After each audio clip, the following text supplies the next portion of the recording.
आणि आता थेट जाणार आहोत ठाकरे गटाचे नेते संजय राऊत बोलतायत तिकडे. निवडणुकीला सामोरं जायचं आहे आणि देशात संविधान विरोधी जे वातावरण निर्माण केलं आहे, संविधान खतम करणारं, ते आपल्याला संपवायचं आहे.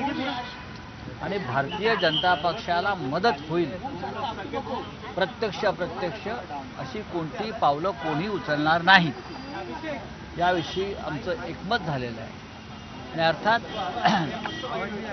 महाराष्ट्राचं राजकारण हे ज्या पद्धतीनं सध्या गटांगळ्या घातलं आणि देशातलं जे वातावरण आहे सध्याचं, हुकुमशाही, एकाधिकारशाही, फसवणूक, ते वातावरण बदलण्यासाठी आम्हाला एकत्र राहणं गरजेचं आहे. आणि अर्थात प्रकाश आंबेडकर यांच्या ज्या भूमिका आहेत अनेक विषयांवरच्या, त्याच्यावर त्यांची सविस्तर चर्चा करून आणखी लवकरच आम्ही पुन्हा भेटणार आहोत. काही जागांवर अजून तुरा कायम आहे, काही जागांवर अजून तुरा कायम आहे. आज जागा वाटपांवर चर्चा सुरू आहे. आमच्यासाठी जागा वाटप हा इश्यू नाही. भारतीय जनता पक्षाचा पराभव ही प्राथमिकता आहे, त्यानंतर जागा वाटप. पहिली प्राथमिकता भारतीय जनता पक्षाचा पराभव, संपूर्ण पराभव, त्यानंतर जागा वाटप येत आहे. जागा वाटपावरती चर्चा सुरू आहेत. मग काँग्रेस असेल, राष्ट्रवादी असेल, शिवसेना आणि स्वतः प्रकाश आंबेडकर किंवा वंचित बहुजन आघाडी, आमच्यामध्ये फार मतभेद नाही. कॉमन मिनिमम प्रोग्रामची मागणी करते. सर्व पक्ष घटक पक्षांना घेऊन कॉमन मिनिमम प्रोग्रामची एक तयारी करतात. त्या संदर्भात एका वेगळ्या ग्रुपची आम्ही आता नियुक्ती करतो की जो कॉमन मिनिमम प्रोग्राम किंवा जाहीरनामा तयार करतील. महाराष्ट्राच्या दृष्टीनं अत्यंत महत्त्वाचे विषय त्यात घेतले जातील. त्या संदर्भात ॲडव्होकेट आंबेडकरांच्या काही सूचना आहेत, सामाजिक, शेतकरी, कष्टकरी या विषयावर त्याचा समावेश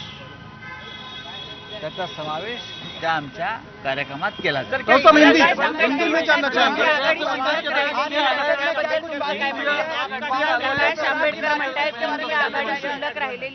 इंडिया अलायन्स या देशामध्ये काम करते आहे. काही जे निर्णय आहेत इंडिया अलायन्समधले, त्याला आपण म्हणतो ना स्ट्रॅटेजिक मुवमेंट आहेत. पश्चिम बंगाल असेल, पंजाब असेल, आप असेल, तृणमूल असेल. आता आप आणि काँग्रेसचं दिल्लीमध्ये युती होते, पंजाबमध्ये आम्ही ठरवू काय कसं करायचं. काही झालं तरी तृणमूल काँग्रेस भारतीय जनता पक्षाचा पराभव करण्यास समर्थ आहे पश्चिम बंगालमध्ये. आणि ममताजी इंडिया अलायन्समध्ये आहे, त्या बाहेर नाही पडल्या. जागा वाटपात काही विषय झाले असतील, पण त्या इंडिया अलायन्सच्या अजूनही प्रमुख आहेत, घटक आहेत. आणि बहुतेक पुढली एक मिटिंग स्वतः ममता बॅनर्जी बोलवतात इंडिया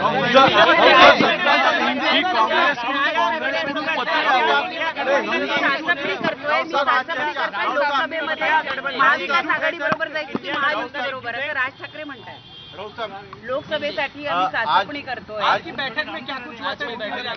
महाराष्ट्र त्यांनी ठरवायला पाहिजे महाराष्ट्राची लूट करणाऱ्यांबरोबर जायचं, मुंबई वेगळी करू पाहणाऱ्या लोकांबरोबर जायचं, की महाराष्ट्र एकसंघ ठेवण्याचा विचार असणाऱ्या लोकांबरोबर राहायचं.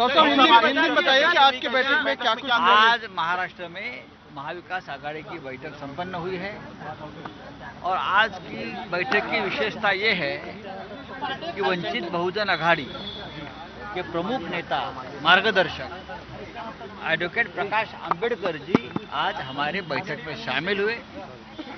बहुत सी बातें बैठक में रखी, चर्चा हुई, कॉमन मिनिमम प्रोग्राम पर चर्चा हुई और सब कुछ ठीक चल रहा है. और हमें पूरा विश्वास है प्रकाश आंबेडकर जी और महाविकास आघाड़ी का गठबंधन जो पहले ही हुआ है वो अब महाविकास आघाड़ी में उनको शामिल कर दिया है, तो जरूर उनकी सूचना और उनके मार्गदर्शन का आदर किया जाएगा.